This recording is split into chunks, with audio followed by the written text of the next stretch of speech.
All right. Well, welcome everybody to First Fridays for OT Research. We hope that you enjoy today's session. If this is your first time joining us, please feel free to check out the previous recordings about how to get involved in science, different paths to science on our YouTube channel, or you can find more information on the Washington University webpage.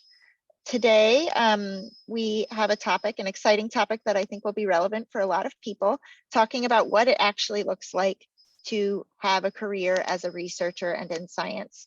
My name is Catherine Hoyt. I'm a research instructor at Washington University in the program of occupational therapy, and my co-host today is Kelly Harris, and I'll hand it over to you, Kelly. Hi, I'm Kelly Harris. I am also an instructor in the program in occupational therapy, and then also in public health sciences. And I'm just going to jump right into the introduction of our guest today. We're really excited to have Cece Calhoun, Dr. Cece Calhoun, excuse me, who is a hematologist, pediatric and adult. She also has a background in public health and business. So I'm going to let her tell us a little bit more specifically about her background and interests, and then we'll jump right in. Cece. Sounds good. So thank you guys for having me. I appreciate the space to kind of be in conversation with my friends about things that are important to us all. So I'm Cece Calhoun. Again, a pediatric and young adult hematologist with both a clinical and research interest in sickle cell disease, particularly adolescents and young adults as they transition from pediatric to adult care, because that is when the morbidity and mortality really starts to rise. And I believe a critical time point where we can make an impact, not through just clinical care, but also research. So I also, as Dr. Harris, Assistant Professor Harris also alluded to, did recently complete an MBA at Yale through the Opposing Commonwealth Fund Fellowship in Health Equity Leadership. And now I'm on faculty here where also I'm building the Adolescent and Young Adult Sickle Cell Disease Transition Program. Thank you. So, yeah, I was just going to say, Cece, or Dr. Calhoun. Call me Cece. You guys know me. Okay. Call me Cece. Yeah. So you mentioned you have a clinical degree, and then you kind of went into research from there. Can you tell us a bit about that transition? Like, how did you decide to go into research? How did that transition look? Yeah, so oftentimes I think when we're starting our career in the health sciences, we have an idea of what that would look like. Oh, I'm going to engage in, for me, it was I'm going to engage in patient care, and I'm going to like take care of people on the ground and do that work. But once I kind of got into my training, I realized the opportunity and the scope of impact that I could have was just, pretty much limitless. Like whatever you want your career, your life to look like, wherever you want your impact to be, you can shape that. And I think that's one of the beautiful things about healthcare, not just being a physician, but also the industry itself. And I think I got the most exposure during my time in fellowship. I knew I wanted to work with sickle cell patients pretty early on in my training. Initially, I thought it was like bone marrow transplant. I got some experience and realized that wasn't exactly the place I wanted to have my impact. But, also knew kind of what I wanted my reach to be, and had the realization that, the patients I see in clinic that inspire my research questions, that motivate me, important to me, and important to them, we affect one another on a one-on-one basis. But through academic research, I would have the opportunity to reach patients I would never see, and make a broader impact. And, through some careful conversations with my mentor, and some honest conversations with myself and what I wanted my day-to-day life to look like and my quality of life, short and long term, I chose to pursue a career in academic medicine, which gave me the space to do research. And in making that decision, realized, hey, I need some additional tools in my toolbox, which is why I pursued the master's in population health sciences to get that framework. And then asking research questions revealed to me that I really need to understand the system in which I practice to be able to impact it. And that's how I ended up doing the MBA. So. Excellent, thank you. Can you just tell us a little bit about what a typical day looks like for you? Is there such a thing? No, it's so funny what a typical day looks like. So, okay, So one of the great things about choosing like academic medicine or doing research is the flexibility that you can have in your schedule. And so one of the things that I have learned, even though I'm still early in my career, is that sometimes success isn't always just about like grit and perseverance. Sometimes it's creating the environment in which you need to be productive, right? So when I think about what a typical day would look like for me, it can be pretty much two different things. So I still see patients 2 half days a week. So a lot of times when I'm in clinic, the earlier parts of the day are prepping for clinic, making sure that when I get there, things can run smoothly and in place, and then going in and seeing patients. And then oftentimes that day can end with paperwork, unfortunately, if I'm just being honest. But a big part of my career in research is, and you guys know this, is grants and publications. And so in order for me to be successful or have an environment that's productive in that way, I kind of need blocks of time to write. So I try to do that. I'm trying to develop more discipline around that, taking time to plan my time. So on a non-clinic day, that usually in the morning, that's when I feel like my most creative writing energy. It's important for me to go in kind of deciding what I'm going to work on, because if not, I'll get distracted by emails. And then I really try my best now, especially now that I have a little bit more control over my schedule because I'm not a trainee, to do my meetings in the afternoons.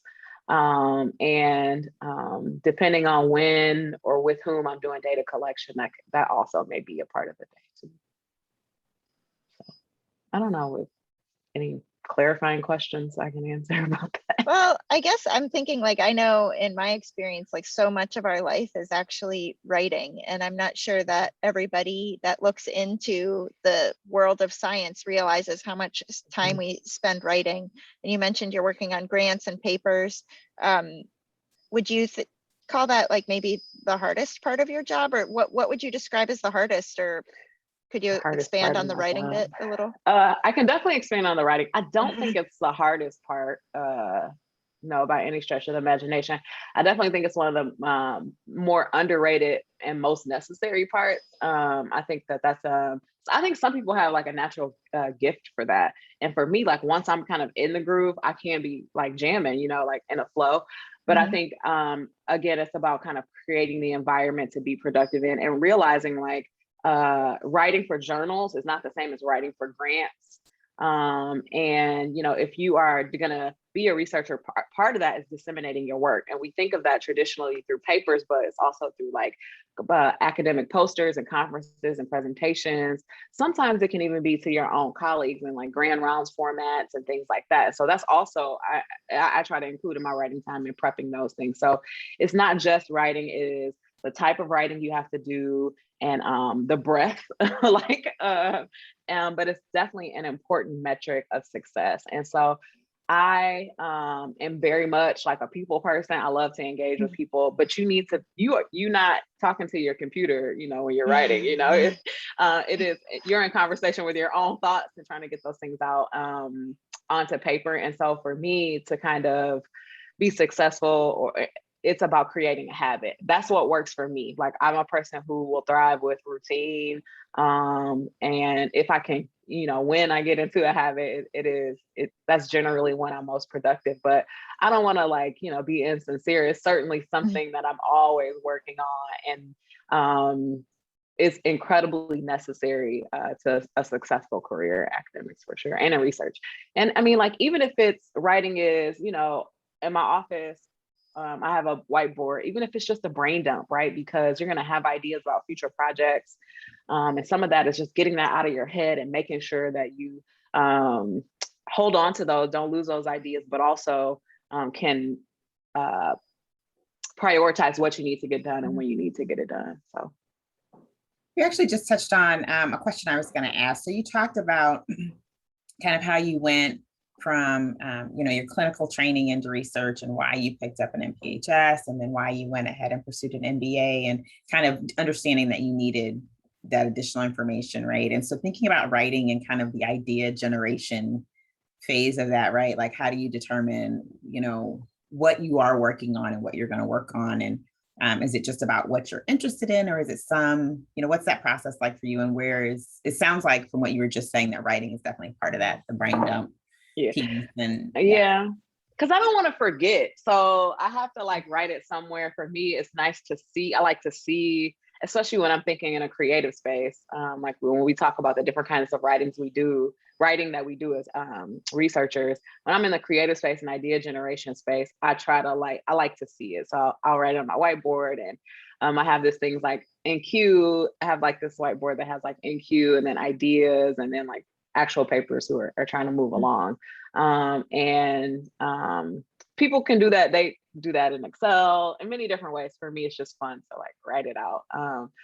But in terms of prioritizing what I need to do when, and which ideas get attention and which ones kind of maybe are table, I call it the parking lot, or put in the parking lot until later. A lot of that is one, trying to figure out what are the most urgent things that I need to get done. Like if I have a grant that's due in 2 weeks, that's not the time to start up a new project. But that doesn't mean that project has to be forgotten, right? It can be put like, put in the parking lot for a little while. Or if, I have some low hanging fruit in terms of getting a revision in to a journal, I'm probably going to prioritize that, knock that out before I move on to something new. I think that's one way that I keep track, but also you have to also kind of think about other things in the environment, right? So I'm new to my current institution. And so one of the things here is collaborating with my colleagues so that so I can be visible, so they can know, hey, we got this woman here who is very much invested in transition space, very much invested in sickle cell patients and health equity. Like I want people to see me so we can collaborate. And if there's a project that's in the parking lot, but I can find a collaborator who can, we can divide and conquer with, that might be something I prioritize, right? Because it allows me to get exposure to my colleagues, build some connections, and really move a thing forward that's just not on me.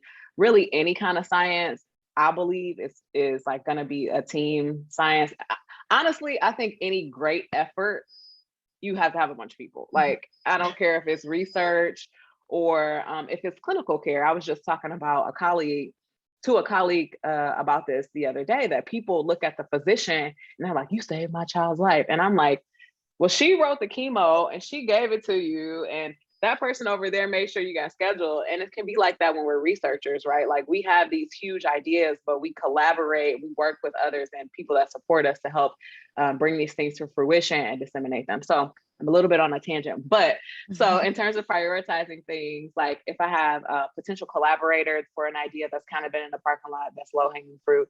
But ultimately, for me, it's really important to talk it over with my mentors. Like, hey, this is what I'm thinking about, because they have a little bit of a higher level view than what I have. We don't know what we don't know, and ultimately we'll make the decision that's best for ourselves. But it's great to have mentors, advisors, and sponsors that can help you in terms of trying to figure out what do I do next, or how do I get the skills I need, or I'm thinking about this, is this the right time for this? So it just depends. I feel like you've hit on so many things, Cece, about what it looks like to be a researcher and a scientist and a clinician, talking about papers and paper revisions and collaborations and grant writing. There's a lot that's a whole lot of stuff. For people that are maybe considering a research career or going into that space, do you have any thoughts about, you talked about flexibility in the beginning of your schedule, but I guess I'm not really sure exactly what my question is, but do you have any recommendations or things that you would want to tell younger you? Younger me or people in general? I think that might be two different things. Or me. What would you tell me?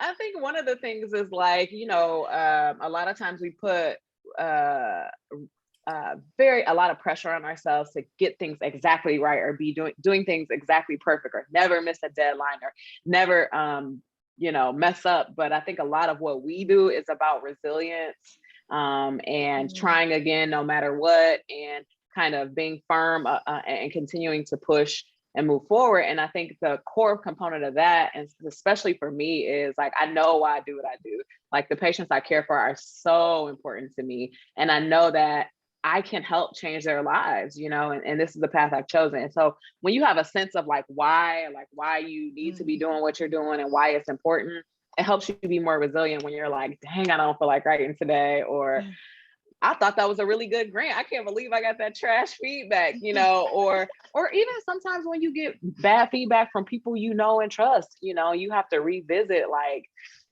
is this important to me?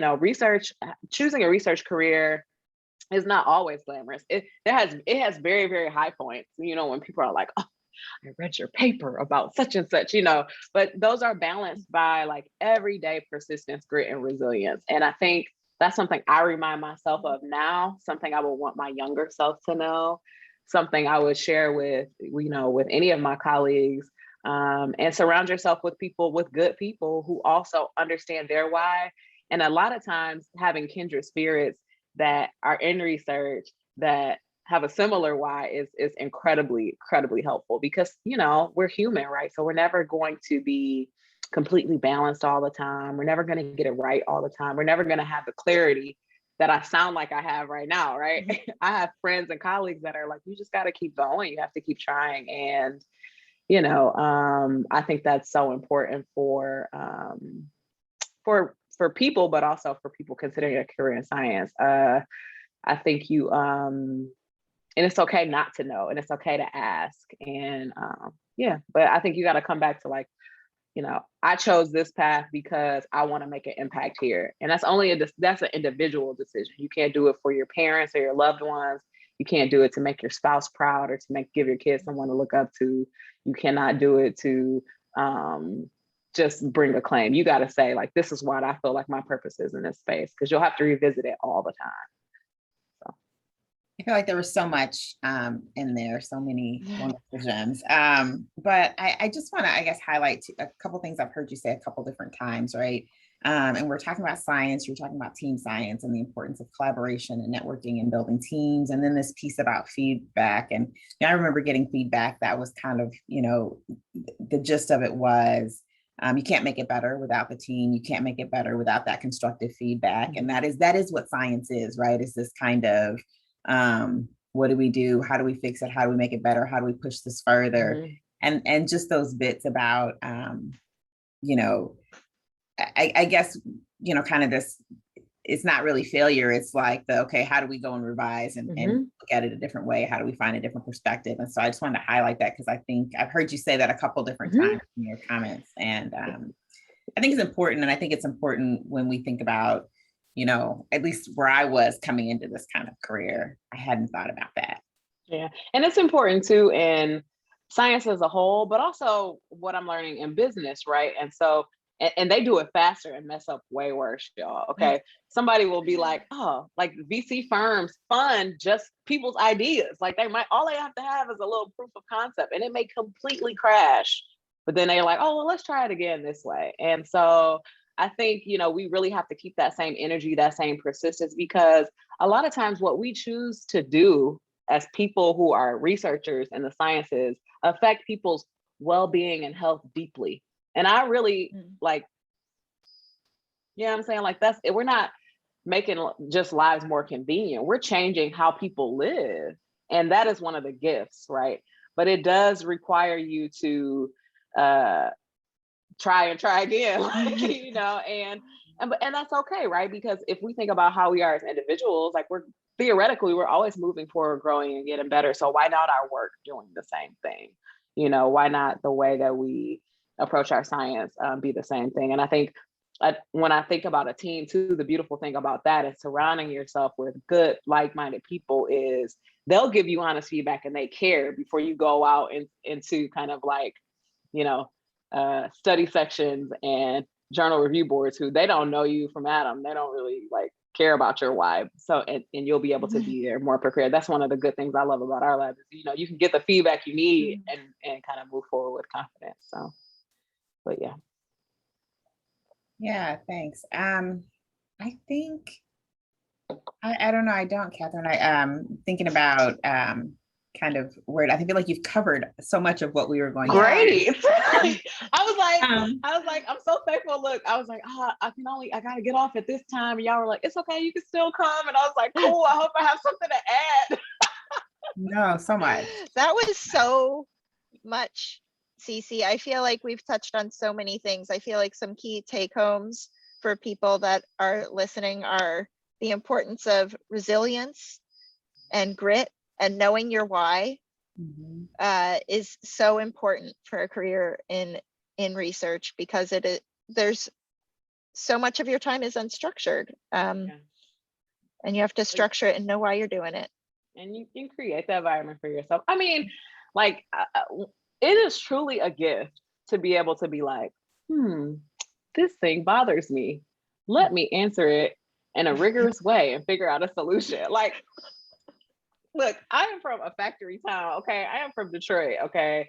My friends and family, even my cousins, graduate from high school and go work in a factory and can, it used to be you could really make a good living, but not everybody, this is a gift. The space we're in is very, very privileged. And so even though it's hard, it is a deep, deep privilege, because we get to see the problems we have that are important to us in the world, and then like pursue it. And it's not glamorous all the time, like writing grants over and over again, or trying to write papers and be disciplined about writing. It's not glamorous, but it's still a huge privilege, So, and I think it's very synergistic to what our colleagues who are in the clinical space do too, because, really we are all a team in that way too, like producing new knowledge, implementing new knowledge, finding challenges, trying to answer and find solutions to those challenges too. So it's like a beautiful ecosystem. So it's definitely worth it.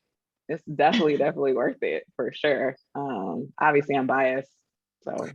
I guess the only other kind of takeaway that I have too is this idea that you can also decide to take it a different direction or add different skills as you're going and really shaping, the scientist you want to be. It's not one and done. And I think that's at all kind of key takeaway for me, at least, that we can continue to grow in this area, in this space. We're going to be like the sharpest old people ever.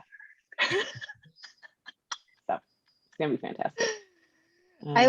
I think that's a great note for us to end on. We are so lucky to have the opportunity to ask these questions. Well, thanks for having me. Sorry I couldn't stay longer. Maybe I can come back again. Look, I don't know. Let's do it. Come back every month. Decorum is to like invite yourself. Like, it's so good to see y'all. I miss you all terribly. And so thank you so much. Anytime to be in conversation is helpful. Let's do it again. Sounds good. And I hope this was useful to your audience.